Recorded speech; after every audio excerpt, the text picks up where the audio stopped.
The top business stories live from the Sky Newsroom. President Trump says he'll push ahead with tariffs on Canada and Mexico next week with an additional 10% levy on China. Grounded for now, the government delays its decision on whether to approve a second runway at Gatwick. Plus, the tech giant Nvidia says it's still seeing big demand for its chips. That's despite challenge from the Chinese rival DeepSeek.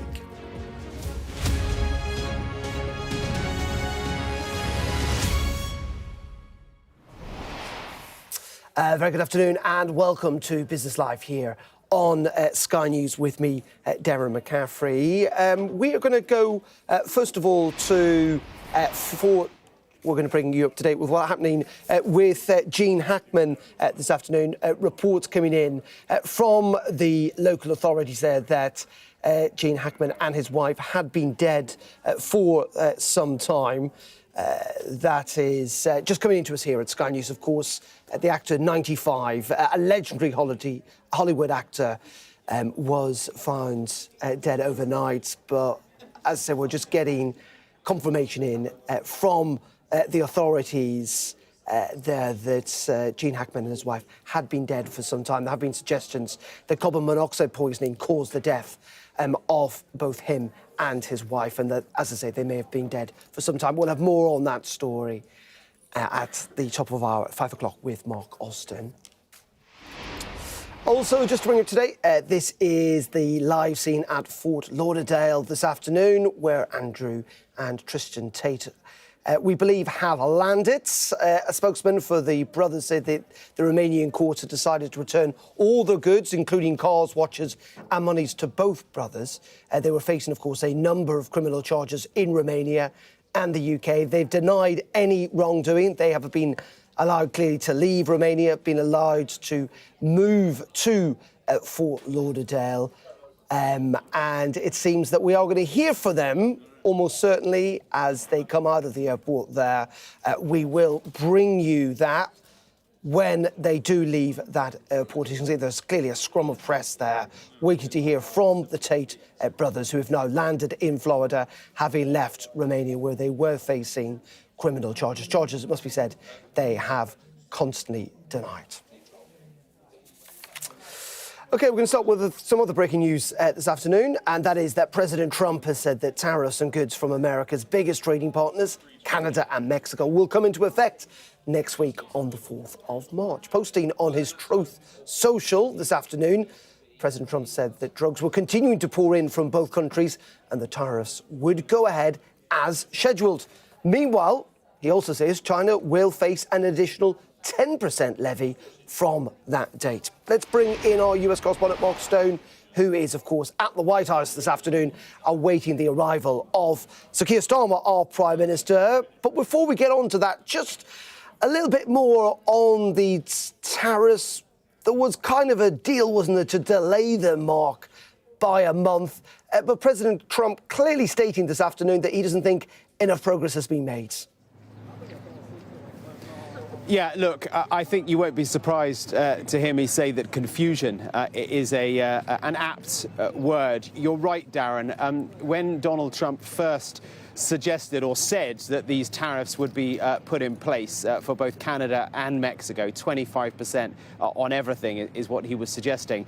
There were urgent phone calls that took place that very day, about 25 days ago now, between with the Canadian Prime Minister calling Donald Trump and then the Mexican President calling Donald Trump, and very quickly they seemed to agree, or in fact they reiterated existing positions on their efforts to counter the flow of fentanyl, this street drug, into the United States. They reasserted existing positions, which allowed Donald Trump to effectively say, OK, fine, we'll pause things for a month and let's see how we're doing in a month's time. And that brings us to today, where he has said that he doesn't believe they have actually made any progress. I mean, it's worth stating that there is a tiny amount of fentanyl that comes in from Canada into the United States. It's really not a route for that drug. Most of it actually goes the other way. Stuff that's come in to the United States from Mexico then goes over into Canada the other way. So some disinformation there by Donald Trump. Nevertheless, it kind of doesn't matter because he says he's going to do this.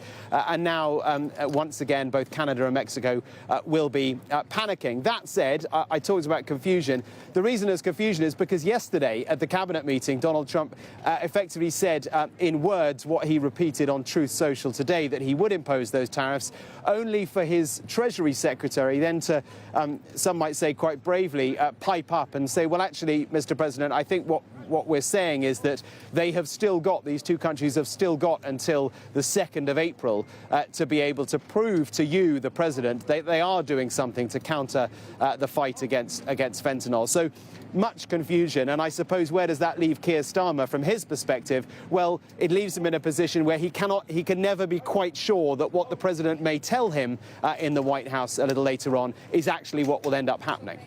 Well, and isn't that the point, I suppose, Mark, that we've been focusing on Canada, haven't we? We've been focusing on China, Mexico, even the European Union. And today is clearly going to be dominated by Ukraine, those talks between the Prime Minister and President Trump. But undoubtedly, in British circles, there'll be concern about the possibility of tariffs against the UK at some stage too. And does Keir Starmer bring that up? Yes, he does bring it up, I think is the answer to that question. He has to bring it up. It's one of those days where he's got a finite amount of time with the US president, who's proving himself to be such a consequential president. And Keir Starmer has got so much that he needs to talk to him about, that he wants to talk to him about, that he wants to gently pressure him on. Ukraine, of course, front and center.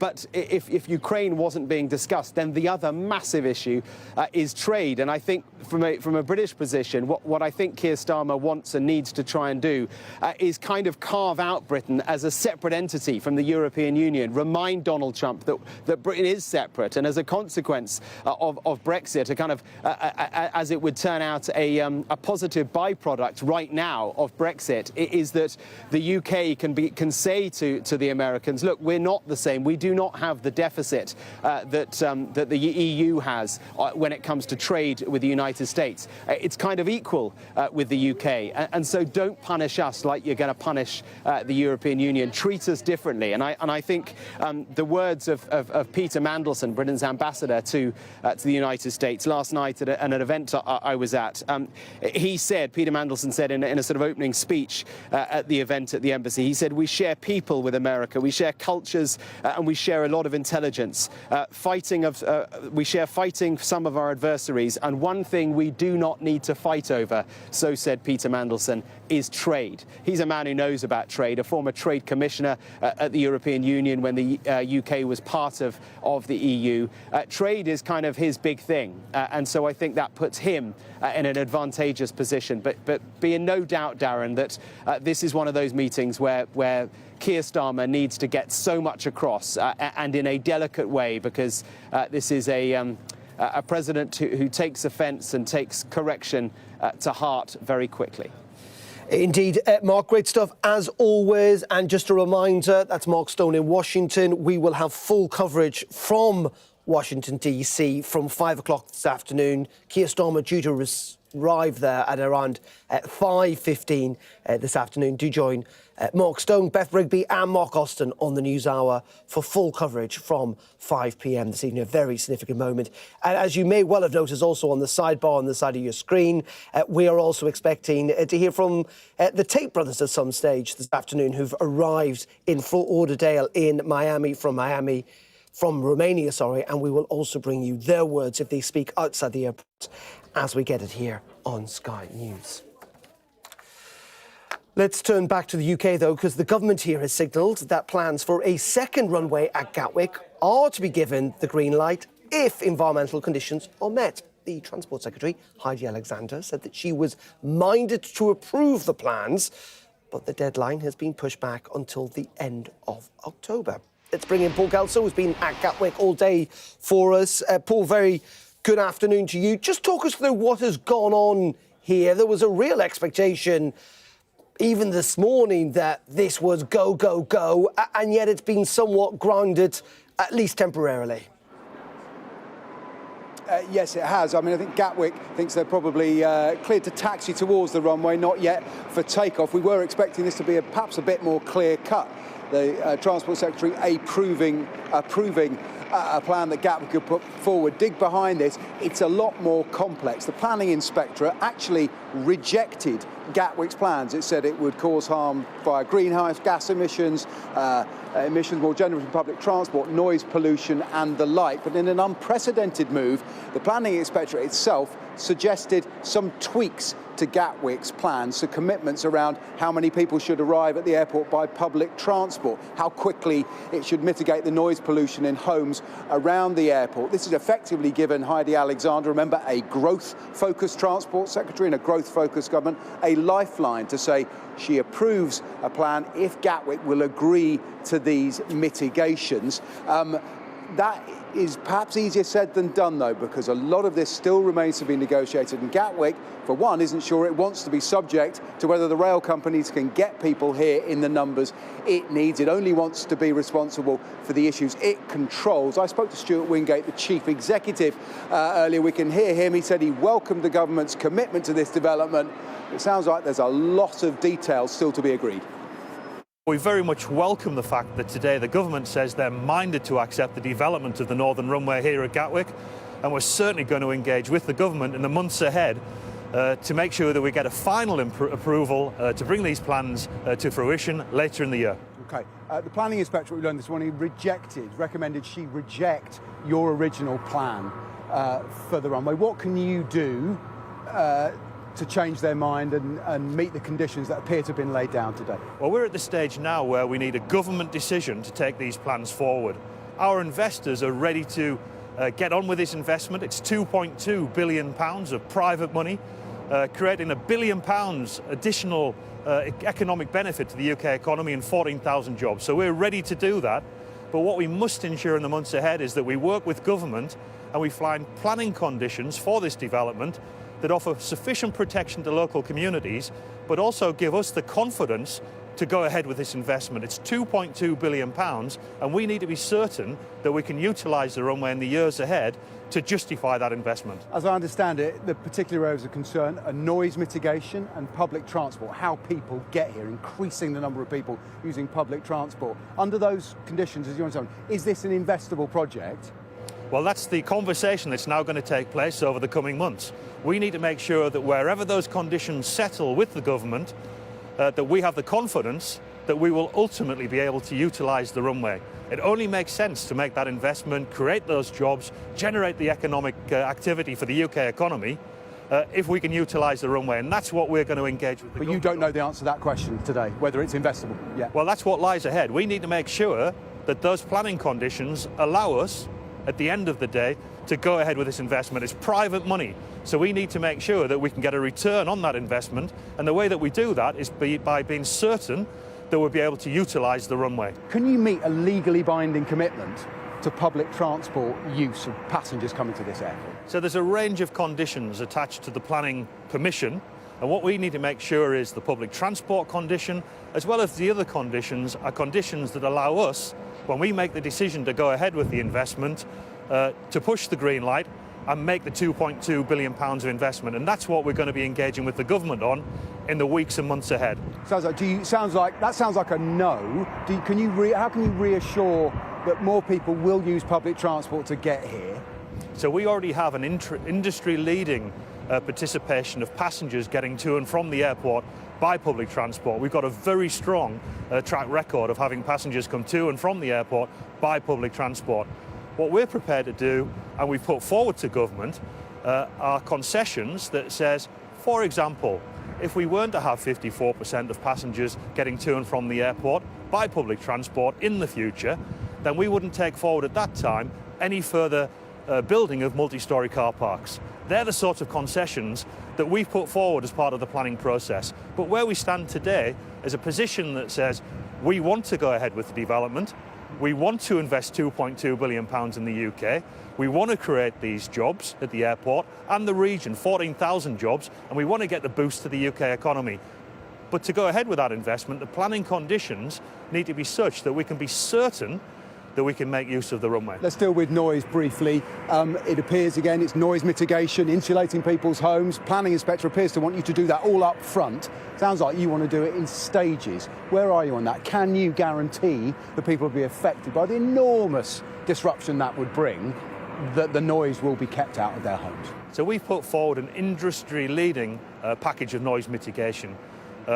We've put forward a noise contour, which basically says that in the late 2030s, even when the airport has grown, we will not impact any more people than the airport impacted in 2019.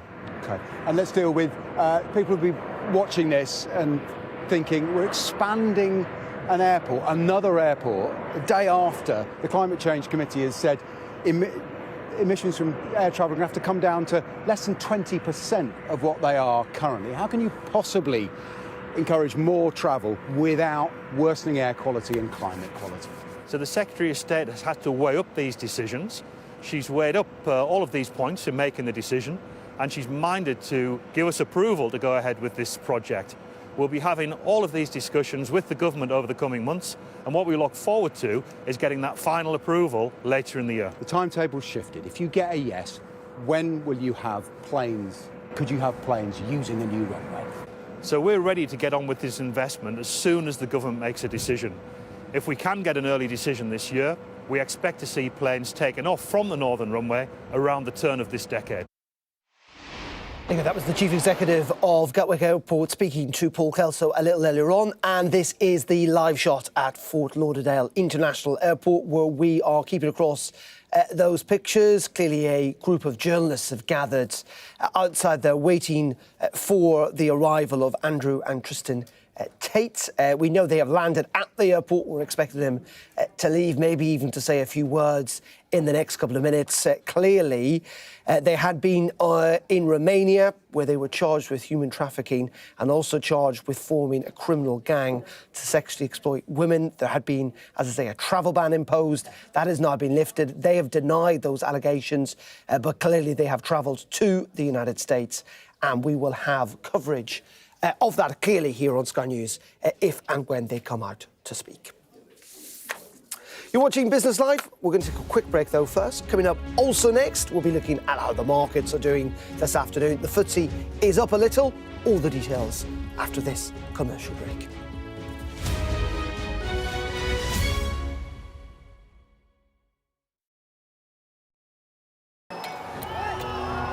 Prime Minister Modi is the most popular politician in the country. He is expected to win his third term in these elections. Jubilation in the streets, while some emotional. This is a political victory for Prime Minister Modi and his Hindu Nationalist Party, a promise fulfilled. I'm Neville Lazarus and I'm Sky's reporter based in Delhi. He paid over $50,000 to traffickers to get him to America. Instead, he was kidnapped, tied up, and threatened by smugglers. A commando from the state force walks me through to a Maitai village on the front line. Firing the civilian and they're burning our house.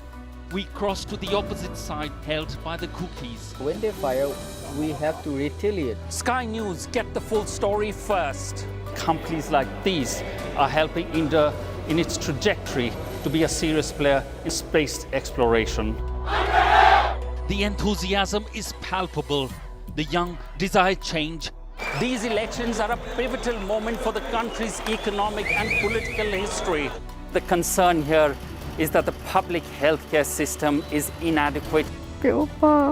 In a prayer, she's asking God to help understand what happened. I cannot carry on. God, help me.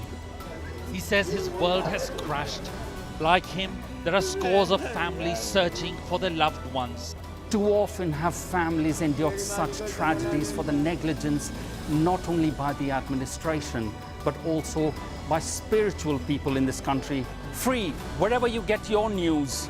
Even though it has few seats in Parliament, Kashmir is symbolic and very significant. It's often been called a nuclear flashpoint. Sky News get the full story first. Is this now all your territory? Yeah. The battlefield is outside the barricades. We are in the middle of a forest, in a jungle really, and they're attempting to keep these men alive. I'm Stuart Ramsey, and I'm Sky's chief correspondent. It's really dangerous. Many people have died riding it.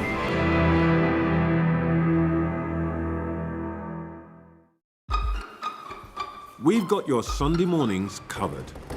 From the front page and the sounds of the streets to the voices of the people who make the major calls and big picture politics beyond Westminster. We'll put you at the heart of our story. I'm ready.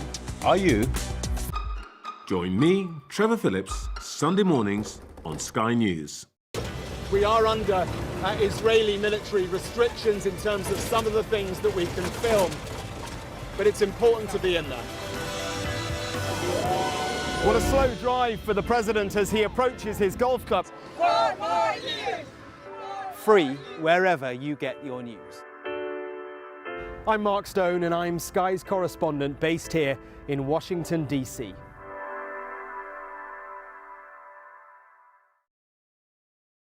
This is the game changer seat. Look, it even comes with binoculars.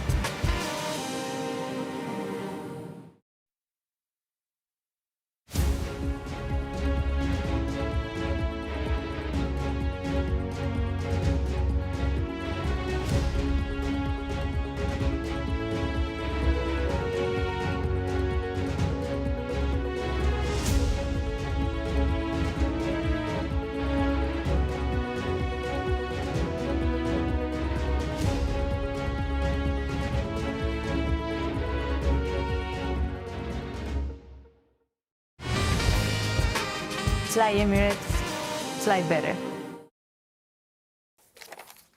Very welcome back to Business Live here on Sky News on this Thursday afternoon. Let's have a look at how the markets are doing. Let's speak to Lindsay James, investment strategist at Quilter Investors. Lindsay, very good afternoon to you. Going to start with Nvidia because they've had a bit of a roller coaster ride this year, but my word, they had a stonking end to last year, didn't they, with record sales? Yeah, that's right. They posted very strong results after market close in New York yesterday, but not really enough to impress analysts that follow the stock, I'm afraid. You know, we did see revenues up 78%, phenomenal numbers for a business of this size, of course, but that was only marginally ahead of expectations. Earnings only 6% ahead of expectations. And when we look at their forecasts as well for the first quarter, these were only about 2% ahead of market expectations. So really the very strong performance that we've consistently seen from this business has just meant that it's raised the bar, if you like, for positive surprises for the stock. Yeah, really fascinating, isn't it? Even given the concerns about deep sea, there is still an expectation they're going to do very well this year. Another company that's had a bit of turbulence, it should be said, is Rolls-Royce, but also a company that has done very well simply because there is a lot of orders in for a lot of planes. Yeah, I think this is really the good news story for the day. These shares are up 17%. And of course, investors in the stock have enjoyed about 700% returns over the past 2.5 years. This has really been a recovery story, which is ongoing. The business was talking today about very strong aftermarket sales. Now, this is still part of the fact that since the pandemic, people have been really regaining their appetite for travel. And because, of course, there is issues within aircraft supply at the moment as well. The aeroplanes that are in the sky are having to spend more time there. So that's all good news for the Rolls-Royce business, as their services business is really very, very strong, as well as engine deliveries up 16% too. So they were able to offer a significant buyback, £1 billion share buyback, as well as a 6p dividend. They flagged in advance that they would be reinstating this payout after a 5-year break. So that's good news for investors who I think, have been through the mill with this company. Let's talk about Ocado, because they, of course, during the pandemic were the darling, weren't they, company in many ways, and yet they've had a bit of trouble recently and they're cutting 500 jobs today. Yeah, that's right. Now, they had results out today as well. The results were actually better than expected, but the shares are down significantly, a drop of around 18%. I think the concern here is that the customer fulfillment centres that go live during the year are a big factor in their profitability and their growth. And they've issued pretty weak guidance for the run rate of these through 2025, delays for a couple of them. And this is really weighing on investor sentiment.